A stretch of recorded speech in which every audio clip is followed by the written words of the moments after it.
Ron Paul military donations twice those of his GOP rivals and Obama combined. Oh my goodness. Not a surprise because we've reported on this before in the third quarter, in the second quarter, back in 2008. And from Business Wire, a veteran of the Cold War era, Paul raised more than $150,000 from active military in the fourth quarter.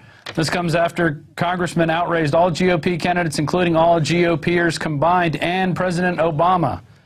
That was in the second and third quarters of last year. And it also mentions that he did it in 2008. So what does that tell you? The people that are fighting your wars don't want to be fighting them if it's for the wrong reasons. They really don't want to be out there killing brown people and dirt farmers and other parts of the world. What they want to be doing is defending America from true enemies, foreign and domestic, which are a lot of the giant banks here in the United States. Moving on to Nevada. Paul Camp cries fraud over Nevada caucus results. And this is from the Examiner.com. And this kind of goes with our whole saying of the media telling you Ron Paul can't win. And this is very interesting. It goes through a timetable. Let's go to the first quote, which takes place at 1:30 a.m. CNN and precinct captain revealed the results of the second count. This time, Ron Paul's count was roughly 183, 58% of the precinct's overall vote, to Mitt Romney's 45, Newt Gingrich's 20, and Santorum's 8. These are votes. If the media wasn't blacking out the coverage now, we could actually share these actual numbers with our readers. Paul supporters are ecstatic knowing that they won and overwhelmingly in a precinct of Jewish and extremely Christian voters, two of Paul's worst demographics. In fact, CNN interest polls showed that Ron Paul won overwhelmingly among voters who weren't religious. Let's move on to 135. Your Arthur and thousands of others of Ron Paul supporters are still waiting to be able to do a simple math deduction, that if Ron Paul won 58% of the vote in Clark County, and that was representative of his performance countywide, he should have won Nevada easily. If he won 58% of the vote with 53% outstanding in that county compared to Mitt Romney's 47, so it should have been a Ron Paul win, right? Well, at 1:45, CNN blacks out election coverage, shutting down the studio without so much as a word or explanation or warning, switching to human interest stories with an afternoon anchor for 10 minutes. The network shut all live coverage completely, opting instead to rebroadcast the entire night's early evening coverage, where they were reporting on a Romney victory with merely 3% of the vote. So we have a clip.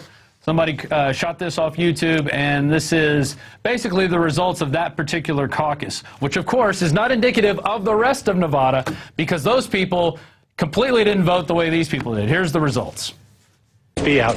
But here's what happened, Don. Here's the final count. 183 for Ron Paul, 61 for Mitt Romney, 57 for Newt Gingrich, and 16 for Rick Santorum. Behind me right now, these are Republican Party officials from Clark County.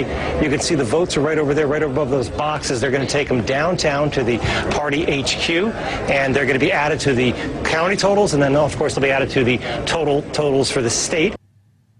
So he's got an overwhelming win in this one precinct where he wasn't even supposed to be doing that good with Jewish and Catholic voters.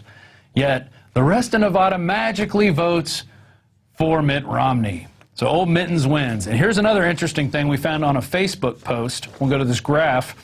And it shows the percentages of Ron Paul from 2008 to 2012.